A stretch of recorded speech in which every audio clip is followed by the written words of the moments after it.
when we come closer to the time when we go back home, which is, as I said, we call death, death is not a negative. Not at all. 100%. Not at all. Because we're here on this earth, this is just a temporary home. This is not our home. This is a university where we're meant to learn. And what do we have to learn?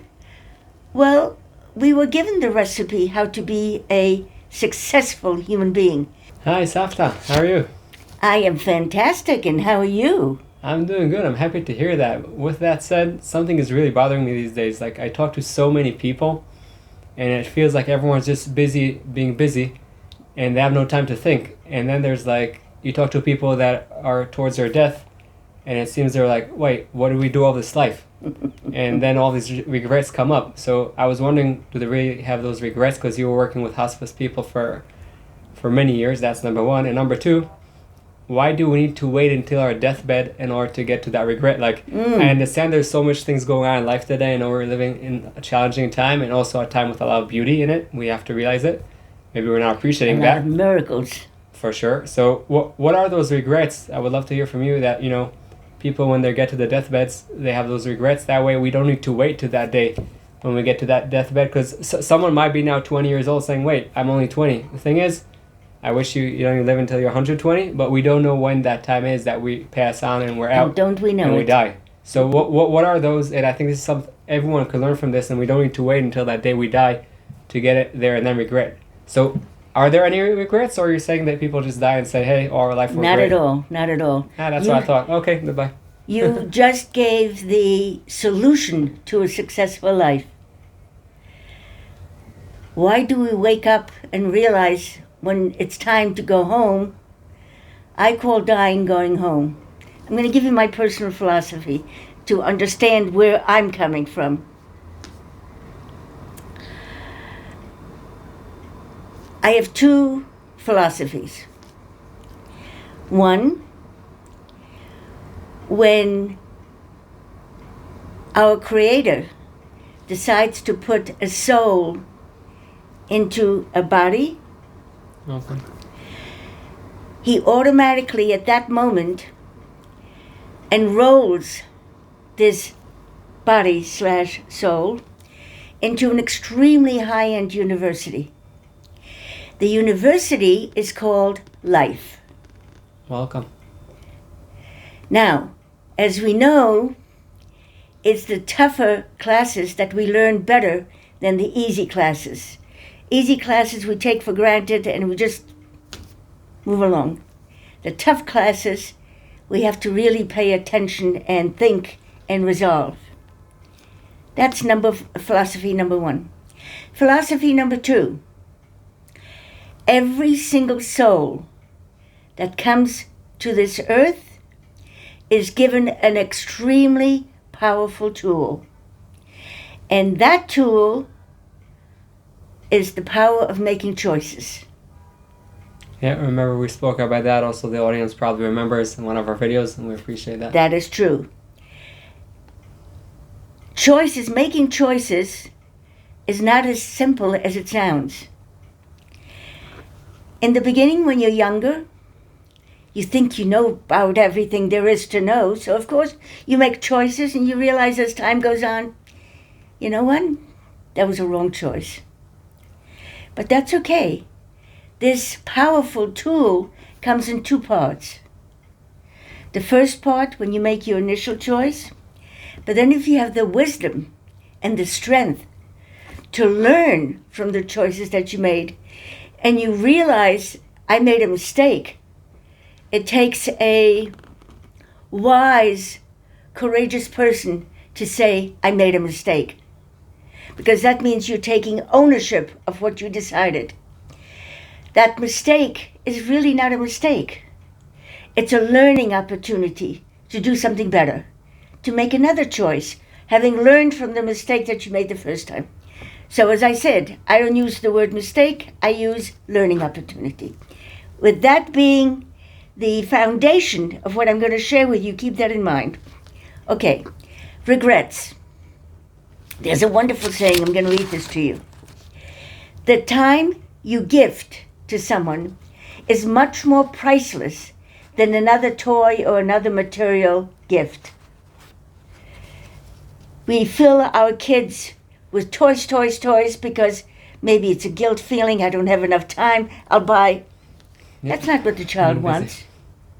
The child wants you. The child wants your time. Because by giving this child or an adult your time, you're telling that person, you're very important to me.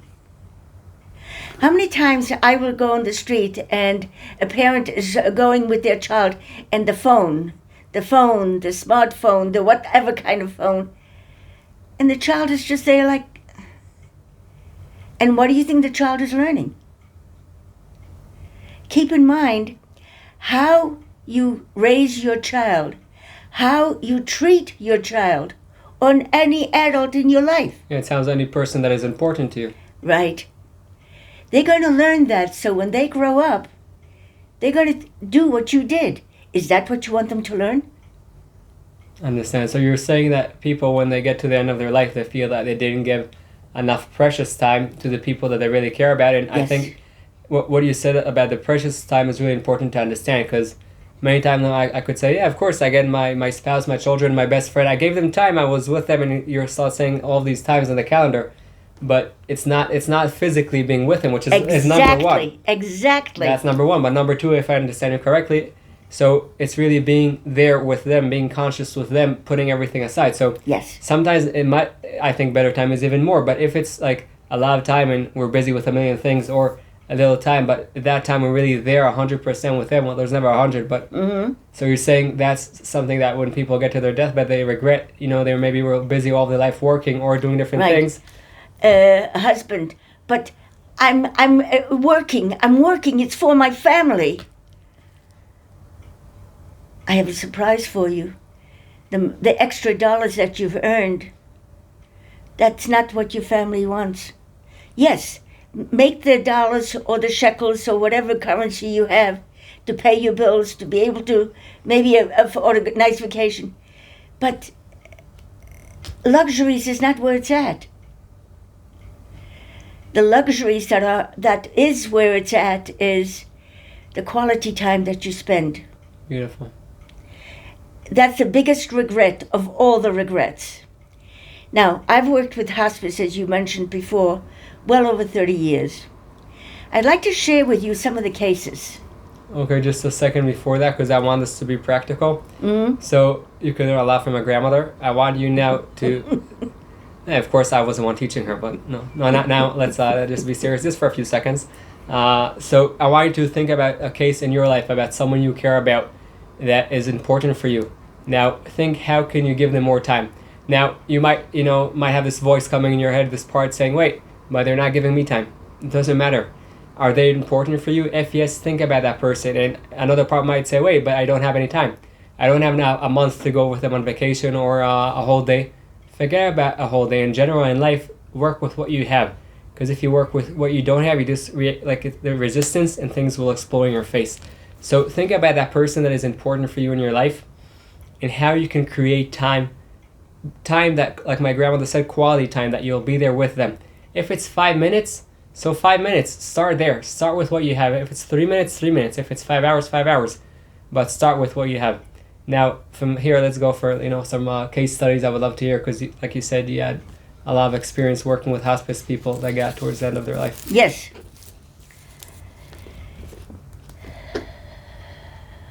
All right. I was called by hospice. This person, 90 years old, lived in a nursing home for 8 years. The reason I was called, because over the 8-year span, this person developed 3 personalities. Oh. And I was asked, could you come and help us? We don't know what to do. The first personality was an old lady, which staff said does not speak English. The second personality was a young, highly intellectual, educated person, very, very high end. The third personality was a male, called Moses.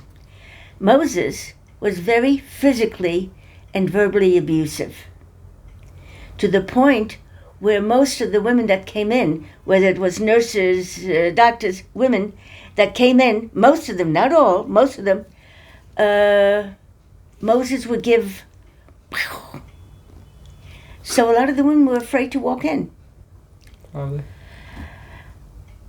Why the personalities? Now, I'm not a social worker. I am not a psychiatrist. I'm not a psychologist. What I do have is the ability to listen. To listen, not already formulating what am I going to say, but to listen. That's re-listening. Yes. And to listen with your heart, to listen with compassion. Because that opens answers for you so much more than, okay, now what am I going to say? Or what am I... Listen. And so I told the nurse, I want you to call me 4 times. The first time I want you to call me when the patient is herself, because I wanted to meet the patient themselves. I wanted to know who this person was. As the expression is, what makes them tick? What are they made of? So I met this 90-year-old lady, born in England, very prim and proper, most appropriate, my dear, type of, spoke very gently, very calm, quiet, beautiful.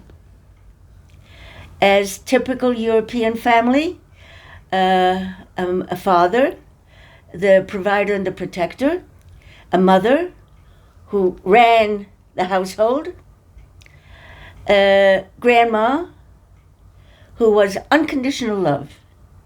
Beautiful. That was the household. Now, this lady was 90 at the time. That meant, and I saw her, she was 90 years old. That means this was 1990, so that meant she was born 1900. England. London, England. Now I know the foundation of this person. Then I was called when the older lady's out. I went, and I was told the old lady does not speak English. The old lady spoke a fluent English, but her accent was so thick that you couldn't understand. I tried to communicate with this personality. This personality was in her own world, not part of where I was. So I didn't get anywhere. Then I was called a 3rd time when the young woman, highly intelligent, educated, etc., spoke a fluent foreign language, what I happen to speak as well. So I spoke to that personality in that language, in her own world, did not communicate with me. So I didn't get anywhere there as well. Now I'm called for the 4th time when Moses is out.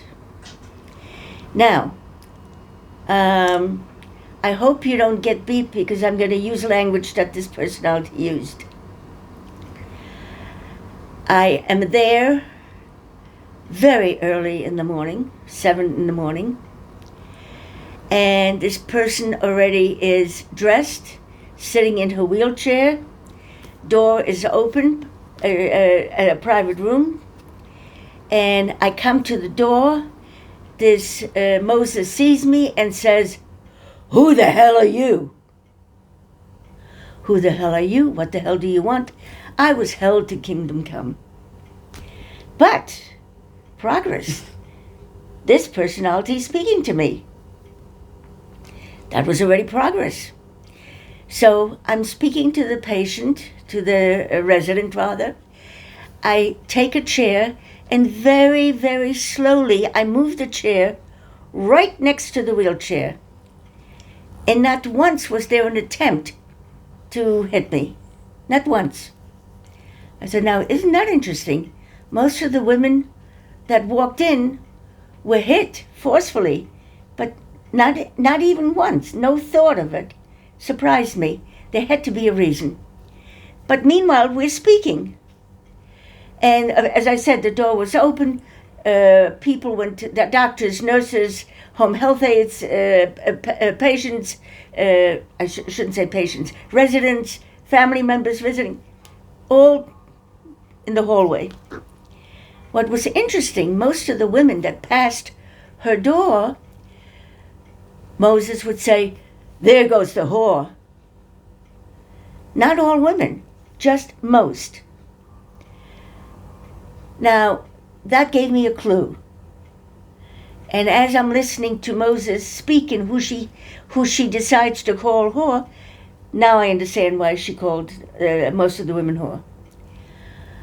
Okay, I'll stop here. I gave you all the answers. Tell me, why the old woman?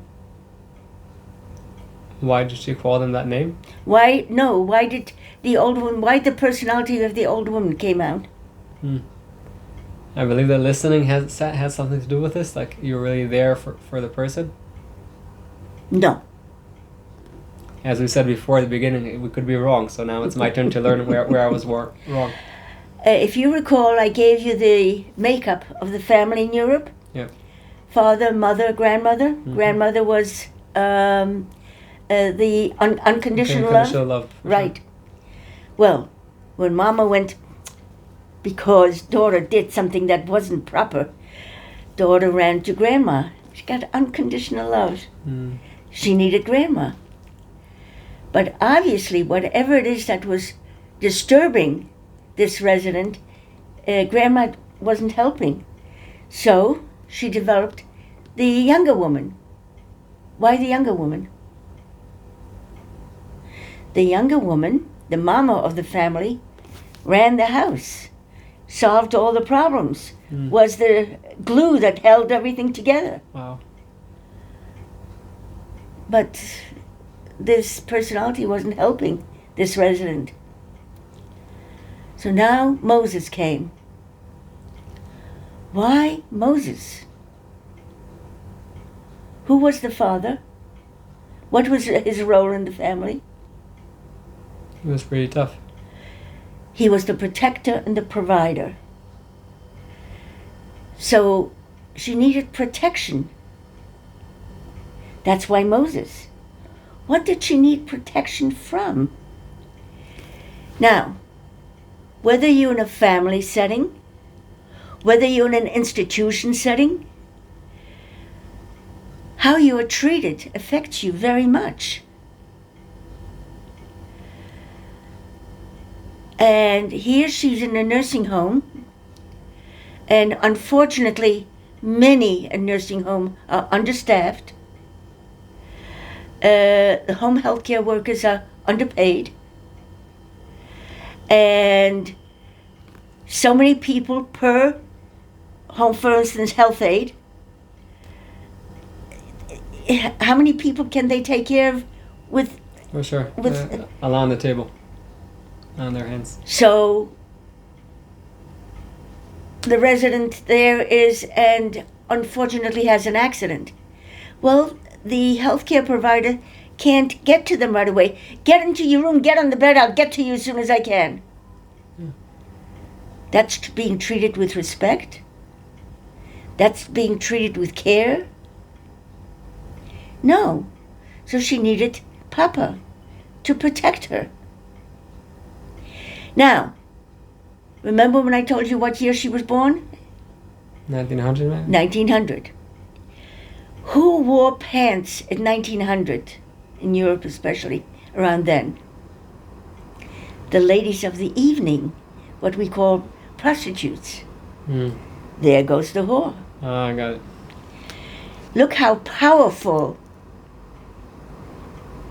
the lack of respectful communication is, of any communication. Yeah. I can walk into a sheltered housing. I can walk into a nursing home, and I can tell you who has family involved in their life, who has people that actually care, by how that resident reacts, or patient or resident. how we communicate, whether it's with a loved one, especially a loved one, or a neighbor, a cousin, what we share from ourselves to the other makes all the difference in the quality of life of the other. And yes, we're so busy. We're so busy, especially with smartphones and computers, which are becoming, people are afraid the computers are going to replace us. They won't, because every computer has to be programmed by a human being. That's not the issue here. The issue here is how much sincerely do we share of ourselves with those around us will make a complete difference in how that person that is in your presence will behave, will feel, if it's children, how will they grow? What are you teaching your children? On the phone, Mama's on the phone. Mom, I'll get to you in a minute. 1 minute. Half an hour later, Mom, yes, yeah. Yeah. So you're saying, in addition to the regret of time, which we said at the beginning, and then another regret that you store with people that are towards their deathbed is that it's not only the time that they felt they didn't give enough time, but also the type of communication. Yep. And we also learned that from the story that she had different communications with different people. Right. Didn't get anywhere. Right. Well, there was a loving grandmother, so. But apparently, the residents still didn't get what she needed. No, for sure, because there was she had. But that was the reason for the grandmother. Right. So I'm saying what's really important to understand is, yes, step number 1 is people understood that they didn't give the time, but step number 2, it's not only the time. Maybe they gave the time, but the other regret was that they didn't communicate enough, or in enough loving or listening way that they're really there with the person that is important. So like you said before, all the difference. Maybe they were there physically and they were saying, like, maybe let's say now I'm talking to you and like, okay, oh yes, amazing, beautiful day. Oh wow, cool, exactly. Nice. Exactly. So they weren't really there, or they were really doing like this, nodding their head, but right. But they weren't really there. Or they were making their answer, waiting for the person to finish their talk, or they weren't showing enough love. So regret number 1, as we said, is not enough time. Regret number 2, maybe we gave the time, or maybe not, but there wasn't enough quality of communication. Were there more regrets that you saw the people coming yes, towards I'm that? going to give you another case. Of a regret of it? Very much so. This gentleman was the purchasing agent of the USA Navy. So you can see how high he was up. He was diagnosed with a terminal illness and given a short time to live. By the way, only our boss upstairs decides when you go home. Doctors do their best, but they don't have all the answers. I'll add on that too. But the son decided that he was going to have Dad live with him during his last days and weeks. And when I was asked to become involved in this case, I went to meet the father, but I first spoke to the son, and the son said, "Under no condition are you to tell my father that he's dying." Now, when you're dealing with any entity, whether it's a hospital setting, a hospice setting, any, confidentiality is utmost importance. So, of course, confidentiality needs to be respected. So then I'm introduced to the father, the son leaves. The first thing that the father says to me, "Am I dying?" Very first thing. Confidentiality. And I said, "Well, you tell me, what do you think?" "Of course I'm dying." "Is that why you feel angry? Because that's how you sound like." "Absolutely not. I'm ready." "Then why this hostility? Why this anger?" "I'm worried." "What are you worried about?" "I have a son and daughter. They haven't spoken to each other for 10 years. Now, what's going to happen after I die? That's it. And that's what the man is worried about. He knows he's dying, but he's worried about what's going to happen to his son and daughter. So I met separately with the son and daughter. First I asked, do you love your father? Of course I do. Do you realize how deeply hurt he is because you haven't talked to each other? Really? You mean he's aware of it? I said, for 10 years? Do you care? Of course we care. Well, then show him. So the next visit, both son and daughter came and hugged each other in front of the father. And if you could see by the father's face, oh, thank you, God. Now he could go home in peace. How many families are there that there's a dispute, there's an argument, there's a fight, and they never get together? They never learn how to talk to each other. Now, the children of those families, they're learning that. Everything that you do, everything that a parent does, will eventually come out in the children. Not all. Remember I said you have choices? There are children that have experienced very different childhood, have very difficult childhood memories, because the home they were raised was not a loving home. So now, this child, whether it's still a child or a young adult or an older adult, has a choice. Is that how I want to be? Angry? Non-forgiving? Or do I want to be better? I used to tell my children, throughout your life, you're going to meet all kinds of people. Most of them are good people. You can learn from them. Some of them are not at all good. You learn from them even more what not to do. So, if indeed there's a family lack of community, lack of communication, lack of togetherness, learn. Is that what you want? But that takes courage. That takes willingness to learn. It's much easier, oh, it's their fault, instead of going like this. You can't control what somebody else does, but you can control what you do. You say regrets. All these are regrets. Now, when we come closer to the time when we go back home, which is, as I said, we call death, death is not a negative. Not at all. Not at all. Because we're here on this earth. This is just a temporary home. This is not our home. This is a university where we're meant to learn. And what do we have to learn? Well, we were given the recipe how to be a successful human being. When I use the word successful, I don't mean monetary. I mean, there's an expression, a mensch, a person with integrity, a person with kindness, with compassion. All that is encompassed in this one word, the mensch.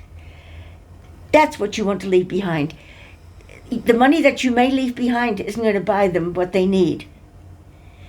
The value, the lessons of integrity, that is an inheritance that will carry on.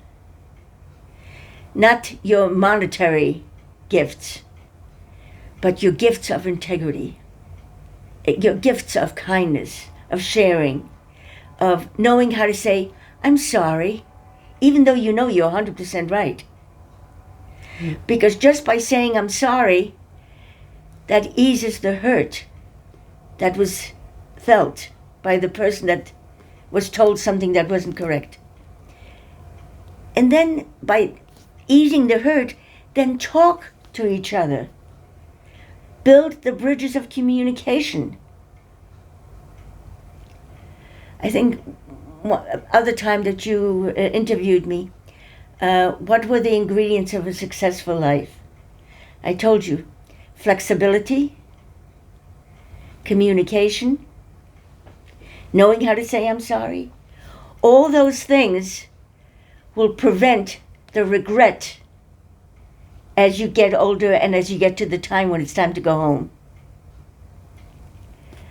And yeah, but the biggest was what I read before. I appreciate.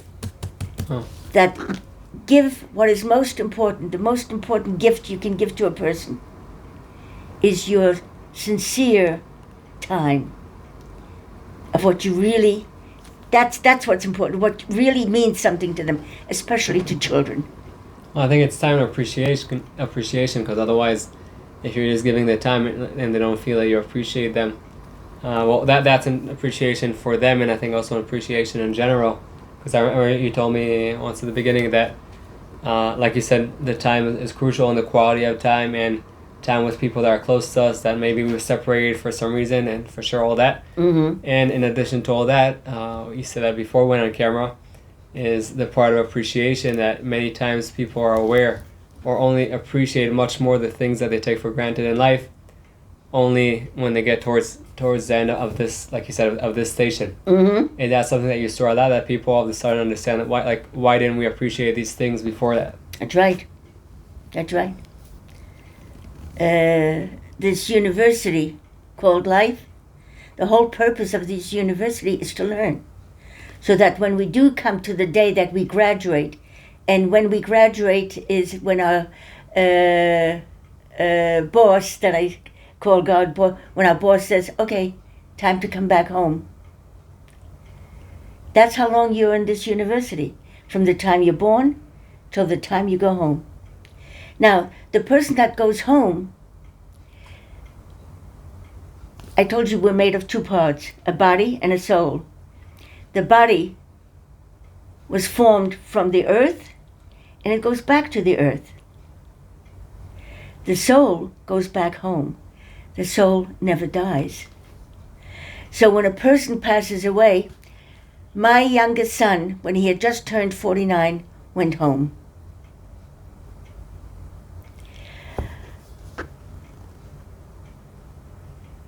Why did I not go absolutely insane? Is because I knew that he went home. He didn't die.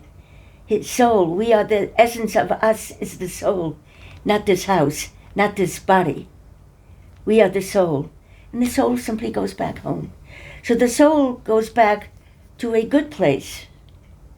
This place is simply a place where we need to learn how to be a person that will leave this place better than how they found it. Because that's the assignment given to us when we're given life. What can you do to leave it better than the way as you found it? Well, I think something that can help leaving it better is learning from people's regret, the people that got towards the end of their life and died, and instead of us waiting there, so learning from them and basically start from the beginning. Improving. Yes, exactly. Yeah. You seem to have all the answers. You don't need me. I learned from you. You know. It's in the genes, my grandkids say. It's in the genes. I always thought I'm adopted, but maybe we shouldn't talk about adoption in this video. Maybe we'll talk about that after. But do we know when we're going to die?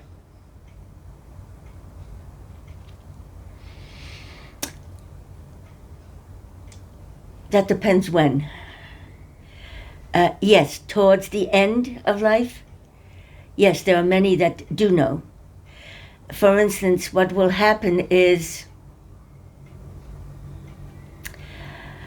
did you know that Mom came to visit me? Mom died 23 years ago.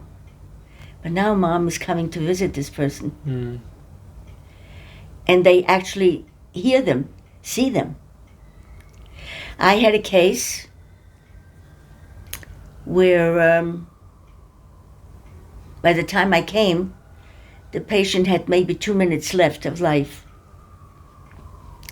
And then when he was getting ready, within seconds, he turned there in that corner and he smiled closed his eyes, and died. When I met the wife sometime later, I said, tell me something. Just as your husband was about to die, he saw something or somebody in the corner there. What was it? Oh, this man was a soldier, 40 years in the army. And he said, oh, that was his best friend, the general. The general came to take him home.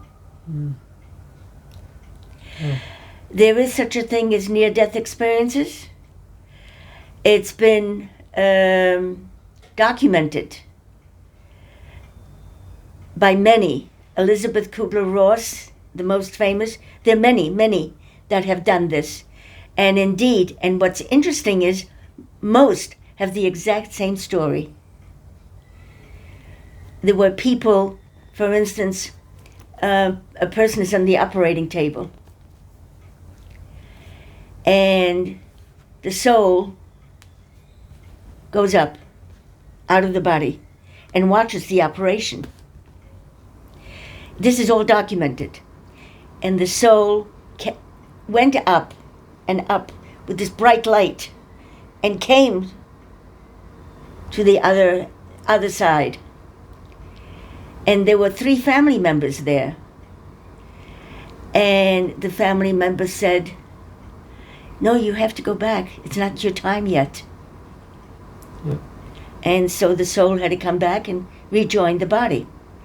And then when the person came out of their anesthesia, whatnot, they were able to describe about the operation. They told about their near-death experience.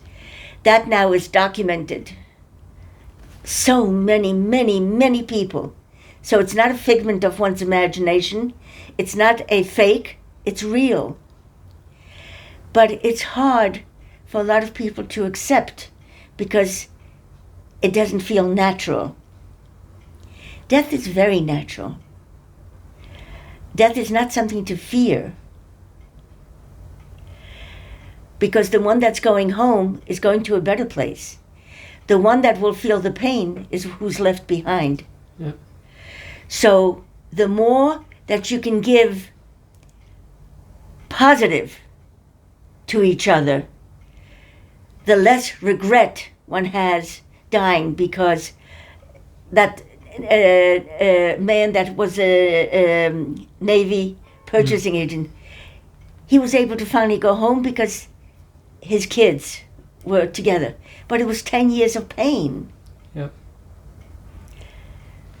Well, I think if they would have put in that, that like, the time, the quality time, being aware of the fact that, that, wow, I have a brother, I have a sister, and being aware of those things that we have and being appreciative of that, so you don't need to wait until the day you die, or until the day that their dad dies, exactly, to appreciate what we have. Exactly. And you mentioned before, you mentioned that there are many regrets people have through life, and we spoke about them. And then when you just said that sometimes people do know towards the end of their life that they're going to die. Sometimes I ask myself, wait, why do I need, learning from people is amazing and great, but I think everyone, including me, you, and everyone else watching, we might die. I was sure I'm going to be dead by the end of this year, through different experience that you knew that I had, that I went through, and I was sure I went... In the war. Yep, in the war. And the fact is that sometimes we don't need to wait until that day that we might die, and like you said, that we have that experience that we know we're going to die. Sometimes we could just, before we go to sleep, I believe, and just, stop and say, wait, what is it in life that is important for me, what relationship is important for me, and what can I do in order to fix it? Now, I think over here, sometimes it could be dangerous, because then people come with this whole list, and then we do nothing. But there's no reason to wait until the day we die. We could finish our day or our week and ask, okay, because, I might die tomorrow, and I'm not afraid from it, and we speak a lot about death over here. Each and every one of us. Yeah, exactly. We're here on a station, and whenever, as long as we're here, we try to do the best, serve with our qualities that we have to serve. But what I'm saying is, at the end of the day, at the end of the week, maybe just, 1 second, I don't know how much more time I have here. So to think, what are those, the 2-3 main core things that are important for me, And until now, I didn't put there enough attention, enough time, enough quality time, enough appreciation, and put the focus there. And what is the next 2 steps? Not 13 steps Superb. ahead. Superb. 13 steps ahead, not relevant, because we'll stop now. Yeah. It's like someone once came to me, started talking to me about pull-ups and doing a marathon. I asked them, how many times a week do you exercise now? None. Why are you talking to me about a marathon? You like start. So instead of waiting until the day we might know where you're going to die, maybe already now learn from the regrets that you said for sure. In addition, also add those quality things that we know that will add quality to our life and the people around us, and already now work on them, and don't wait for that regret towards the end. Keep in mind that you know today exists. You don't know if you'll be here tomorrow. Nobody does. Yeah. So live each day thinking, what do I have to do so I don't have any regrets tomorrow when I wake up? I'll tell you, I have a conversation with the boss every single night. We're on first name basis. What can I tell you? And what I ask the good Lord is, whatever you think is best for me that I should experience, you're the boss. All I ask from you, please give me the wisdom and the strength to do what is right. To do so I don't leave any pain behind for somebody else to experience. So that I can look in the mirror and say, you're okay. Because I did okay. You know you've got today. You don't know if you'll have tomorrow. Right. So I may be young. I may be in my 20s. Oh, I've got so many years ahead. You don't know that. My youngest son was just turned 49. Yeah, we just did not know. So live that you know you have today. And if you want to have good memories that you can leave behind for those you love or those that know you, then each day think it's your last day. Would you do that thing knowing that you don't have all the tomorrows? You won't. Okay? And then if the boss says, okay, you can have tomorrow too, now it's again Another day. another day. Yeah, I heard someone saying actually lately something nice about that, about living like we don't know if there's tomorrow, and like you asked Right. for direction, and he said maybe instead of thinking about it as our last day, think of it as our first day, because in our last day our mind is already programmed like that, and we don't see, we're kind of Beautiful. I said, so let's try to live every day as at our first, that we're much more open-minded and curious towards the Having world. learned from all the yesterdays. Yeah.